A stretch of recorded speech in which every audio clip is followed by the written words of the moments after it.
Ibnul Qayyim rahimallahu berkata, Ka'bah adalah Baitullah yang menjadi kiblat wajah dan badan seorang hamba. Bisa saya minta lebih, Bah? Sudah disiapkan tumbalnya. Sebetulnya adalah kiblat. Monggo silahkan, Mas. Oh, pasti gimana? Ide dan gagasannya berawal dari apa? Oh, Untuk kiblat ini. iya, sebenarnya ini kan berangkat dari ide dan premisnya dari teman kita ya, namanya Lela. Dia penulisnya, kemudian dia merangkai sebuah cerita yang memang bagus banget, premisnya tentang kiblat, tentang arah sesuatu yang benar atau salah kita sembah Menuju ke Baitullah ya, muslimnya. betul. Oke. Baitullah, kemudian itu somehow related kepada hubungan anak dan bapak. Nanti harus tonton sekali sih kenapa ada hal yang krusial antara hubungan anak dan bapak itu, dan apa yang menyebabkan bapak itu akhirnya tidak ada kepalanya. Tapi itu semua berhubungan sama premis judul itu sendiri, kiblat. Katanya di 10 menit pertama justru keluar yang kepala buntung ini. Dengar dari siapa? Iya kan? Iya.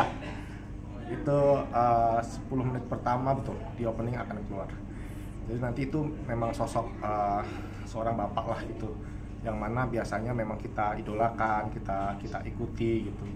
Tapi ya di atas itu lagi masih ada kiblat lain yang lebih apa ya namanya, lebih hakiki gitu dari Allah yang harus kita ikutin sih. Dan memang fenomena beragama itu masih ada yang sesat gitu, Mas ya. Betul. Masih ada yang tidak beragama dengan baik. Betul sekali. Bahkan kadang-kadang mungkin juga datangnya dari bapak sendiri, atau keluarga sendiri. Dan tentu saja kalau misalnya kita hubungkan dengan moderasi beragama, sekarang ini kan agama menjadi sebuah kebutuhan, jadi bukan wajib lagi, Mas ya. Ya. Kalau Mas gambarkan dari skenarionya Lele Laila di film ini seperti apa, Mas?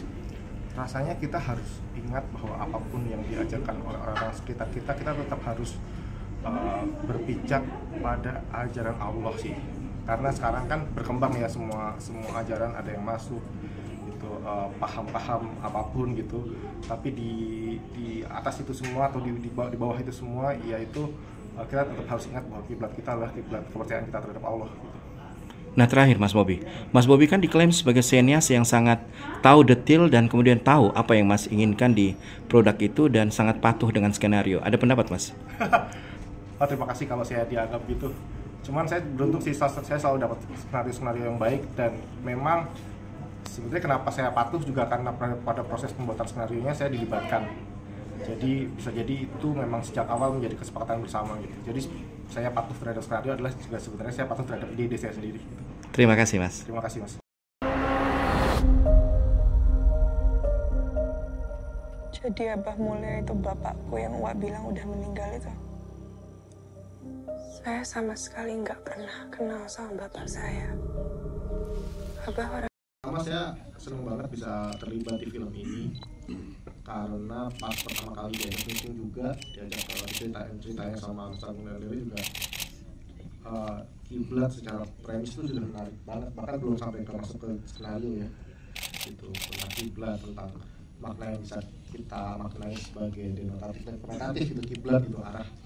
Terus terlebih ketika kita berdiskusi banyak sampai akhirnya skenario dari draft ke draft, kita banyak diskusi sampai akhirnya jadi itu buat saya semacam dapat cerita yang bagus tuh pastinya senang ya sebagai sutradara.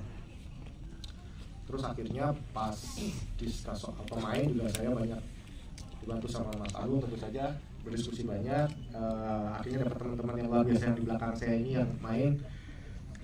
Ini sebenarnya pertama kali kayaknya saya kerja sama semuanya deh ya. Iya deh, bahkan Bani ya baru pertama kali kenal. Tapi emang seneng sih karena teman-teman juga saling membuka hati untuk kerjasama. Saya tuh orangnya seneng ngobrol sebenarnya. Bahkan di set mau reading gitu, kenalan, ngobrol jadi temen deh gitu. Jangan takut ya sama aku gitu. Jangan. Teman-teman tahu ya, karena yang udah berapa kali respon sama aku pasti kan tahu hubunganku sama para aktor itu selalu dekat gitu. Nah kebetulan teman-teman yang main kiblat juga seru banget karena kita syutingnya juga di luar kota, Jogja, di tempat, dan Jogja juga bukan di kota gitu, jadi kita ke di beberapa kabupaten ya, di beberapa kota kecil, jadi kadang-kadang kehujanan bareng kita nggak bisa gimana nih mau keluar dari mana ya, di goa gitu. Emang harus saling ini sih, karena karena kita berproses bareng. Seru sih, aku senang sekali dan melihat hasilnya. Saya sangat puas dan berterima kasih sama hasil kerja keras teman-teman semua ya. Orangnya gimana sampai harus meninggal kayak gitu? Bah. Mas, kok Ainun boleh ikut mandiin apa? Gak tahu, mungkin mazhabnya beda. Kalau kamu ingin mengenal sama aku, dan jujur waktu pertama kali mau ambil project ini aku nervous banget. Sampai sekarang pun aku masih nervous banget karena dari awal reading udah dikasih tahu sama Mas Agung sama Mas Bobby, Yasmin nanti kalau syuting horor tuh emosinya harus beberapa kali lipat lebih intens, harus bisa kelihatan dari raut wajahnya lebih intens. Sedangkan aku belum terbiasa dengan itu, jadi aku udah nervous from the start gitu. Sampai akhirnya proses reading, dan jujur aja ini salah satu peran tersulit aku karena dari awal sampai akhir film banyak banget perubahan emosi Ainun yang bisa dibilang kurang dari beberapa detik. Terus banyak shot-shot juga yang membutuhkan waktu lumayan panjang dan harus menahan intensitas emosi itu. But yes, I hope. Dan aku terima kasih banyak sama Mas Bobby karena Mas Bobby ngebantu aku banget saat di set. Kerjasama sama para cast yang lainnya juga went on so well. Dan nanti semoga kalian akan suka sama filmnya. lebih jauh tentang Abah, kamu harus masuk ajaran Abah.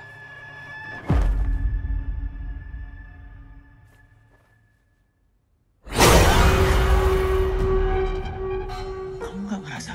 Banyak banget yang bikin aku nervous karena salah satu hal yang dikasih tahu sebelum aku main horor dan film Kiblat ini adalah bahwa sebagai pemain di film horor itu emosinya bakal sangat intens. Jadi dari awal sampai akhir dimana kayak ada perubahan emosi yang sangat tiba-tiba. Itu sih yang bikin sulit.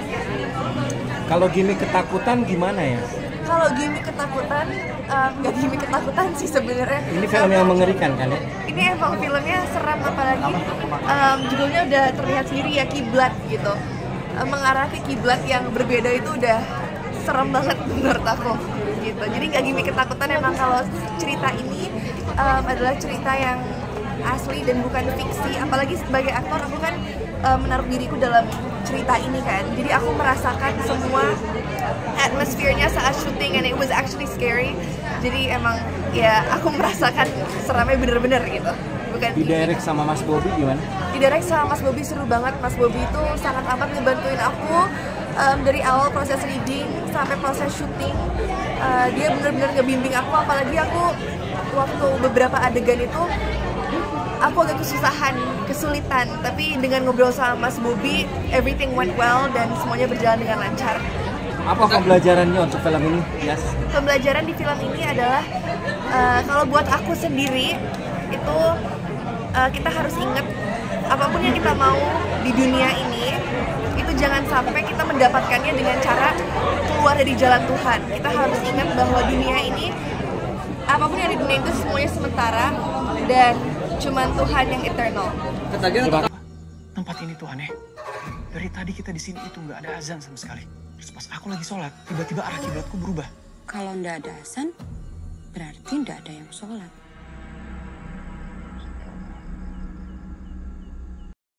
Gerald, halo.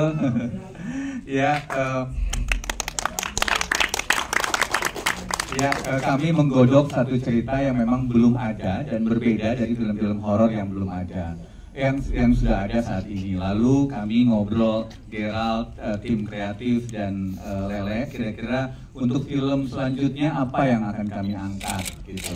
Setelah sosok ketiga kemarin mencapai 1,1 juta penonton, dan tantangannya lebih lagi untuk menghadirkan film horor yang berkualitas. Lalu kami coba mencari apa saja yang lagi ramai dibicarakan oleh masyarakat Indonesia saat ini. Yang pertama ada penggandaan uang, pesugihan, pengobatan alternatif. Itu yang kami godok lalu membuat jadi satu cerita utuh. Lalu Lele yang menulis, lalu siapa kira-kira sutradaranya yang akan menyutradarai film kami. Kita ngobrol-ngobrol ya Le, lalu ketemulah sama Mas Bobby yang sangat luar biasa. Wah, Begitu preview filmnya, saya nggak nyangka filmnya sebagus itu, Mas. Wah, makasih banget, timnya sangat-sangat luar biasa. Kami, menurut kami ini pencapaian yang sangat luar biasa. Begitu kami bisa membuat film yang sangat bagus. Itu, Mbak Delmi.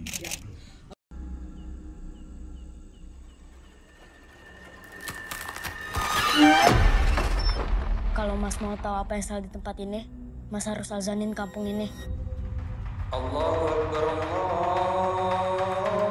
Font judul ini bersama Alvin, kebetulan Alvin yang bikin posternya. Lalu fontnya cuman kita kasih panduan aja, maunya kayak apa. Misalnya kiblat itu T-nya ada tandanya ke atas, biar dari segi penonton nggak turun tapi naik ke atas gitu.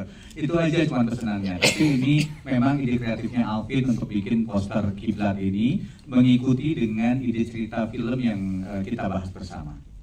Oke, ini yang menarik ada salah satu adegan yang ada di benak penonton kalau nonton trailer ini adalah gerakan seperti yoga, seperti pose cobra gitu ya. Kalau cobra kan telungkup baru begini. Ya ini nggak berdiri tapi melenting ke belakang kayak kayang. Itu Mbak Lili itu apa sih di skenario itu? Pengen tahu.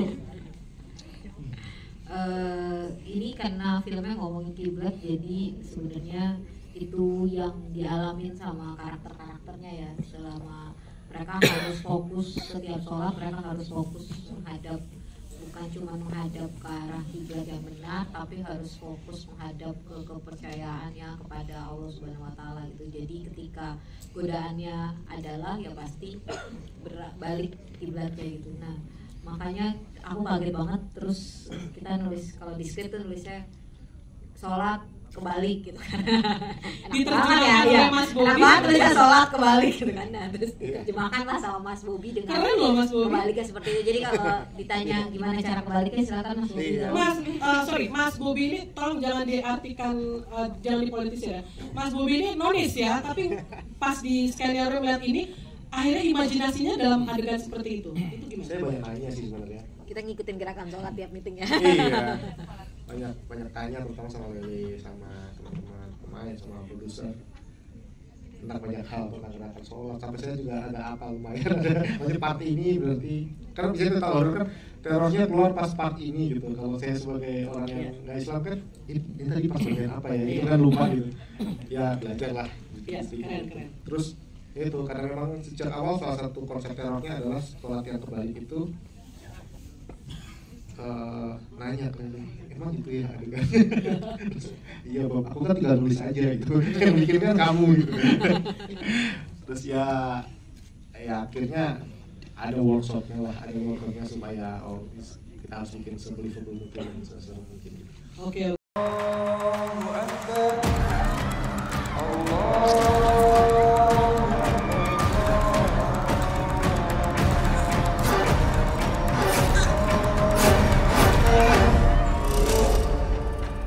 Makasih banyak Mas Agung, Mas Bobi. Aku terharu loh lihat trailer ya. Jadi kiblat ini seperti yang waktu itu Mas Agung datang dengan, lalu kita punya idenya dari mahasiswa saya Gerald Mahir. Langsung ngomong ya, saya dosen di sini. Jadi kayak pas dapat ide dari Gerald, wah saya sebagai dosen kayak ya bisa memberikan ide itu. Tapi harus saya menulisnya karena saya dosen, dia mahasiswa. Okay? Nah, jadi habis itu Mas Agung bilang, Lele mau nggak kita develop bareng-bareng? Mau lah gitu. Ini satu ide yang buat aku menarik banget ya kan. Aku selalu dapat pesan sama bapakku kalau bikin film mau itu genrenya horor, terus habis itu ada religinya, jadikan ini bagian dari dakwah. Asik. Jadi semoga film Kiblat ini bukan menakut-nakuti untuk sholat, justru ada satu hal yang membuat kita jadi menguatkan iman bukan hanya percaya sama manusia, tapi ada kepercayaan yang harus lebih besar, yaitu kepercayaan sama Allah sama Rasulnya gitu. Jadi makanya kenapa aku mau langsung mengiyakan Kiblat ini, dan habis itu ditemui sama Bobi nanti tantangan tersendiri gimana mendirect horor Islam padahal nonis. Tapi kayak ketemu sama Bobi ini luar biasa banget karena kita sudah berteman lama, jadi ini kayak reunian ya Bob. gitu sih. Jadi aku happy banget ngedevelop film Kiblat ini. Pak, tolong Pak!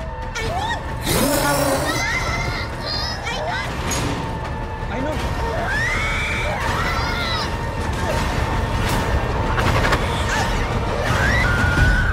Dan Lingga ini adalah sebuah karakter yang sangat-sangat emang berbeda gitu loh. Makanya saya pengen terima kasih banget sama The Pictures, Mas Nuno, Mas Agung, Farel, semuanya. Karena ini adalah sebuah PR yang luar biasa berbeda dari sebelum-sebelumnya gitu. Dan ketika saya tahu bahwa naskahnya ada dari Mbak Lele gitu, Mbak Lela, wah udah pasti ada keresahan-keresahan sosial yang mau dibawa di sini. Nah, beneran. Dan ketika ada Mas Bobby di sini, I'm a fan of his previous works. Beliau itu bisa mengeluarkan apa ya, cerita dengan atmosfer yang berbeda yang hanya bisa dirasakan ketika kita nonton di bioskop. Gitu. Bener-bener kayak kita masuk ke dalamnya, kayak nggak tahu ya, kayak bener-bener kayak main game gitu loh. Rasanya kayak main game horror. Mungkin karena saya lagi sering main game aja kali ya. Tapi kalau misalkan ditanya apa tantangannya berperan sebagai mungkin bisa dibilang antagonis di sini, saya mendapatkan pendekatan yang agak berbeda waktu itu pas habis ngobrol sama Mas Bobby. Saya disuruh berperan sebagai protagonis. Justru karena gini, Lingga ini adalah seorang yang terpaksa menjadi pemimpin padepokan. Terpaksa harus membiarkan semua yang terjadi dan berantakan ketika terjadi pada Abah. Gitu. Nah, disitulah saya harus berpikir keras untuk menyelamatkan seluruh warga desa dengan segala cara, bahkan cara-cara yang nggak enak sekali. Oke. Demi Allah. Allah.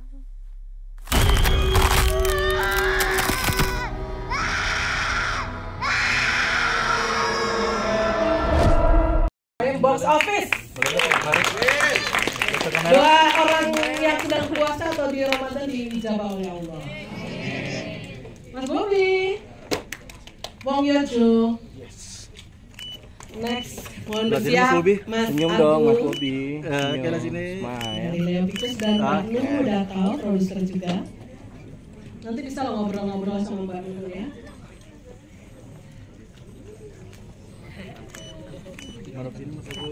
Boleh kembali lagi ke tempatnya Mas Bobby dan Mbak Lele. Kita akan Noleh dikit, Mas. Mohon bersiap. Sini kamera. Oke.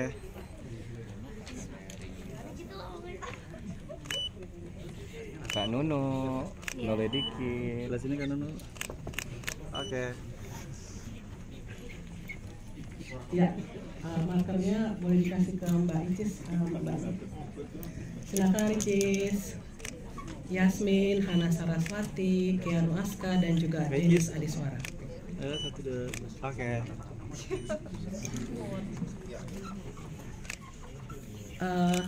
Keanu udah bisa punya tanda tangan kan? Ya dong. Sebelah sini Kak. Masih kecil. Salah ntar tulisannya. Dia belum sih, Kak? Belum lulus SD. Biasanya kalau lulus SD baru belajar tanda tangan buat ijazah ya.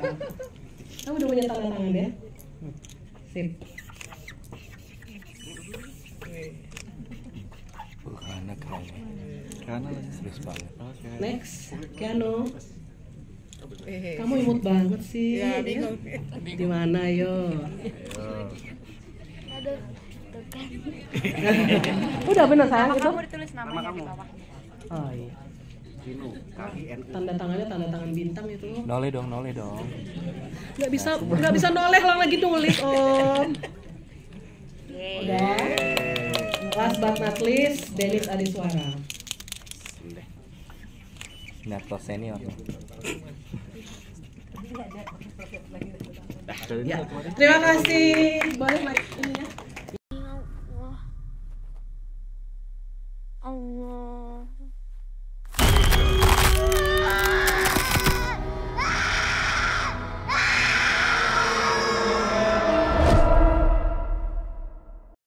Rini. Rini, ya lupa. Maaf. Oh yakin Rini. Rini kan Om? Rini kan? Rini Ricis. Cerita dong, ada satu penggalan dialog di trailer tadi. Kalau nggak ada suara azan, berarti nggak ada yang salah gitu. Iya. Itu kan bisa dapat pendek-pendek Jawa ya. Lah kan papaku Brebes. Oh iya. Papaku Telur Asin Brebes. Mama? Ibuku Palembang. Oh iya. Pempek. Jam-jam segini ngomongin makanan ya. Iya, cerita war takjil. Sis, cerita dong bagaimana senangnya bisa bergabung di produksi Leo Pictures ini. Iya, assalamualaikum warahmatullahi wabarakatuh.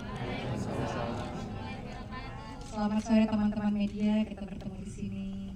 Om Agung, terima kasih banyak. Om Bobi, terima kasih banyak dan maaf ya. Kayaknya selama syuting Om banyak emosi banget ke aku ya kayaknya. Kenapa tuh? Karena aku selalu bilang, Om Agung, aku belum baca skrip. Om Agung, Om Bobi, aku belum baca skrip. Selalu. Gak sempet. Karena kan itu momen tuh lagi repot-repotnya sama anak. Terus pas banget momen syuting itu, ya aku lagi. Ya begitulah. Jadi memang agak sedikit berantakan, tapi aku berusaha membuktikan bahwa di set, di lapangan aku akan melakukan yang terbaik. Ya kan? Oke ya, oke tapi Mas Bobi oke ya? Oke, walaupun disemprot terus. Lupa dia. Lupa. Namaku siapa ya? Rini. Setiap di set, waktu mau action. Apa ya? Jadi karena memang itu kondisinya lagi berantakan banget. Ya aku jujur-jujuran aja emang lagi berantakan banget, dan alhamdulillahnya dapat dukungan penuh dari teman-teman pemain. Mereka semua benar-benar support sama aku banget. Sabar lah ya. Iya. Dan dukungan semua tim dan kru, alhamdulillah banget. Pokoknya aku dibantu sama semua yang ada di lokasi di situ. Aku berterima kasih benar. Alhamdulillah. Tadi kita nggak tahu loh kalau syuting itu kamu lagi periode itu loh ya. Kita nggak tahu. Tuh, Mas Agung aja nggak tahu loh. Tapi ada satu momen yang dimana aku harus izin 1 jam atau 30 menit yang tengah malam itu, dan itu dimana scene aku tuh lagi benar-benar nggak bisa diganggu-gugat. Jadi aku bingung, aku harus ngapain? Oh, harus ada di trailer scene-nya. Yang benar. Iya itu, jadi benar-benar lagi posisi yang kesini salah, kesana salah, tapi aku harus profesional, tapi ini juga penting. Jadi yang ini juga penting tuh apa sih? Puasa. Ya, rekan-rekan media nanti kita ngobrol ya. Oke, tapi badai sudah berlalu ya. Oh iya. Lagi memperbaiki diri. Oke, kamu religius sekali deh. Amin, alhamdulillah. Bukan religius namanya kalau tidak bisa menebarkan kegembiraan walaupun hatinya sedang kacau waktu itu. Makasih tepuk tangannya. Religius profesional ya. Amin ya Allah. Amin ya Allah. Ibnul Qayyim rahimallahu berkata, Ka'bah adalah Baitullah yang menjadi kiblat wajah dan badan seorang hamba. Bisa saya minta lebih, Bang? Sudah disiapkan tubalnya.